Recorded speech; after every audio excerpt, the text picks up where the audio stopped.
जब भीष्म पितामह बाणों की सैया पर लेटे हुए थे और बहुत दुखी हो रहे थे और भगवान कृष्ण से प्रार्थना की, भगवान मुझे बहुत दुख हो रहा है, अब आप हमारे सामने रहें, जो कि मैं प्राण त्यजना चाहता हूं, जबकि आप सन्मुख रहेंगे, हमारे सन्मुख मुस्कुराते रहें, मेरे मन में, मेरे दिल में आपका मुस्कुराता हुआ चेहरा बना रहे और मैं तब प्राण त्यजूं। भीष्म पितामह ने भगवान कृष्ण से विनती की और कहा, प्रभु मेरे सामने रहो। और युधिष्ठिर को बुलाया, कहा, युधिष्ठिर अब मेरा आखिरी समय आ गया है और मैं कुछ धर्म उपदेश देना चाहता हूं। सारे परिवार को, पूरे परिवार को इकट्ठा करो, जो मैं कुछ धर्म उपदेश देना चाहता हूं। भीष्म पितामह ने युधिष्ठिर को बुला के ये कहा, अपना पूरा परिवार इकट्ठा करो। कौरव तो मर ही चुके थे, जो भी पांडव थे, पूरा परिवार इकट्ठा किया, सब लोग आ गए।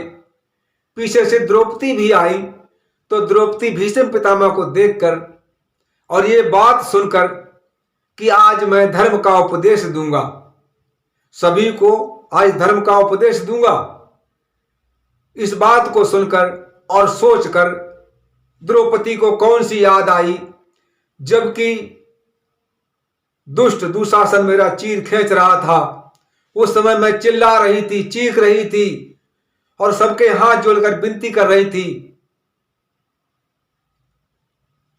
गुरुदेव मेरी रक्षा करो, पितामह मेरी रक्षा करो। हमारे पांचों पति बैठे मौन, नीचे सर करे हुए, सर झुकाए हुए बैठे, कोई भी उस समय वीरता नहीं दिखा रहा था और हमारी साड़ी खींच रही थी। गुरु द्रोणाचार्य बैठे हुए थे, भीष्म पितामह बैठे हुए थे, कुलगुरु बैठे हुए थे और दुशासन दुर्योधन के कहने पर मेरी साड़ी को खींच रहा था। इस बात को याद करके और वही भीष्म पितामह आज आखिरी समय उपदेश देना चाहते हैं, धर्म का उपदेश देना चाहते हैं। द्रौपदी के मन में यह विचार आया और विचार आने के बाद उसके चेहरे पर मुस्कुराहट आ गई। जब द्रौपदी के चेहरे पर मुस्कुराहट आई, तब युधिष्ठिर ने कहा, द्रौपदी ये बात अच्छी नहीं है, पितामह आखिरी सांसें गिर रहे हैं, अंतिम समय है, बाणों की सैया पर लेटे हुए हैं, कितनी पीड़ा होती होगी, कितना दुख होता होगा, पूरा परिवार सब इकट्ठा है यहां और तुम पितामह को देख देख कर मुस्कुरा रही हो, हंस रही हो, ये बात अच्छी नहीं है द्रौपदी, तुमको नहीं हंसना चाहिए। इस बात को सुनकर पितामह को भी हंसी आ गई और पितामह कहने लगे, युधिष्ठिर द्रौपदी को आज मत रोको, द्रौपदी को आज मत रोको, ये सही हंस रही है, ये किस बात को याद करके हंस रही है युधिष्ठिर? जिस समय चीरहरण हो रहा था उस समय द्रौपदी चीख रही थी, द्रौपदी की साड़ी खींच रही है, द्रौपदी चिल्ला रही है, कोई नहीं बोल रहा है, सर नीचा किए हुए बैठे हैं। इसको कर्मों का फल कहते हैं।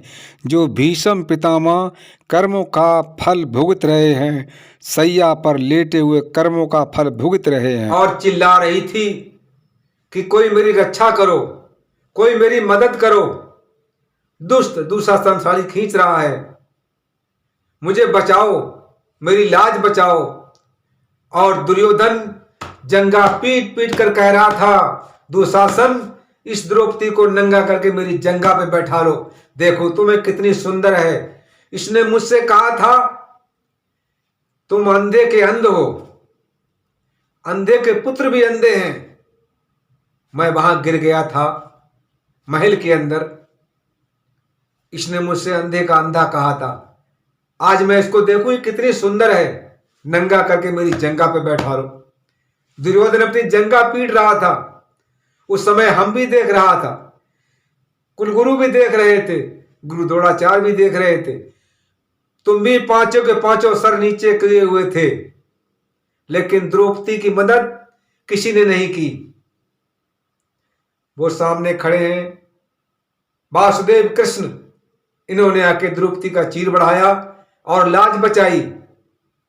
उस समय हम में तुम में से कोई भी ऐसा नहीं था जो कि एक बार भी कह सकता था कि द्रौपदी की लाज बचाओ, चीर खिंच रहा है इसको रोको, लेकिन किसी ने नहीं रोका था। वासुदेव कृष्ण ने इसका बदला दिया था जब शिशुपाल को भगवान कृष्ण ने चक्र से उसका सर काटा था। जब चक्र वापस आया था, भगवान कृष्ण की उंगली कट गई थी, तब द्रौपदी ने अपना चीर फाड़ कर और कृष्ण की उंगली में बांधा था। वो ही भगवान कृष्ण ने, वासुदेव ने बदला दिया द्रौपदी का। छोटे से टुकड़े के बदले में लाखों मीटर चीर बढ़ा दिया था। द्रौपदी ठीक हंस रही है कि उस समय मैं भी नहीं बोला था, आज मैं धर्म का उपदेश देना चाहता हूं। द्रौपदी इसलिए हंस रही है।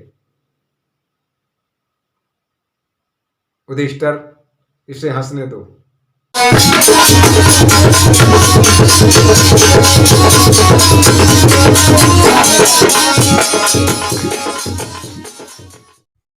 अगर आप ऐसा ही आस्था, भजन कीर्तन से जुड़ी वीडियो देखना चाहते हैं तो लाइक और सब्सक्राइब करें तथा इस घंटी पे क्लिक करके सेव करें, ताकि जैसे कोई हम नई वीडियो डालूं तो आप तक पहुंचती रहे।